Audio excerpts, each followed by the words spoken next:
Kalau kamu sedang berdiri di kota Solo sekarang, mungkin sulit membayangkan bahwa jutaan tahun lalu, wilayah ini bukanlah kota, melainkan bagian dari lingkungan laut yang dangkal. Sekitar 20 hingga 5 juta tahun yang lalu, pada kala Miosen, sebagian besar wilayah Jawa Tengah, termasuk kawasan yang kini menjadi Solo, beberapa kali tertutup oleh laut dangkal. Buktinya masih dapat ditemukan pada batuan sedimen laut dan fosil-fosil kerang, koral, hingga mikrofosil laut di daerah sekitar Solo, seperti pegunungan Kendeng yang membentang di utara kota. Lalu, bagaimana laut bisa berubah menjadi daratan? Perubahannya dimulai ketika lempeng Indo-Australia terus bergerak menunjam ke bawah lempeng Eurasia di selatan Pulau Jawa. Tumbukan lempeng ini mengangkat dasar laut secara perlahan dan membentuk rangkaian pegunungan, termasuk pegunungan Kendeng di utara dan pegunungan selatan di selatan Jawa. Di antara kedua pegunungan tersebut,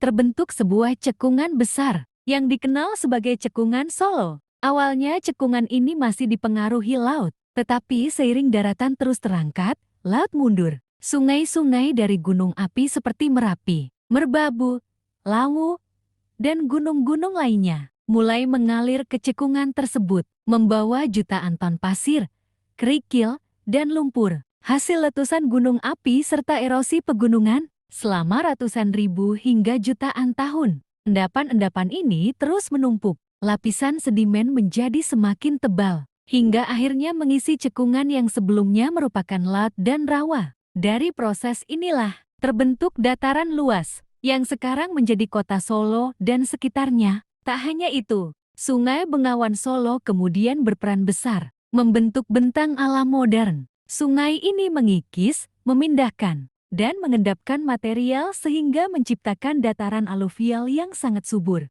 Karena itulah kawasan Solo berkembang menjadi salah satu pusat pertanian dan permukiman penting di Pulau Jawa. Jadi, apakah Solo dulunya lautan? Jawabannya adalah ya, tetapi bukan lautan dalam. Wilayah ini pernah menjadi laut dangkal yang kemudian terangkat akibat aktivitas tektonik, lalu perlahan diisi endapan dari sungai dan material vulkanik, hingga berubah menjadi daratan seperti yang kita lihat sekarang. Menariknya, jejak masa lalu itu masih tersimpan dalam lapisan batuan dan fosil di sekitar Solo, menjadi bukti bahwa kota yang kita kenal hari ini merupakan hasil perjalanan geologi yang berlangsung selama jutaan tahun.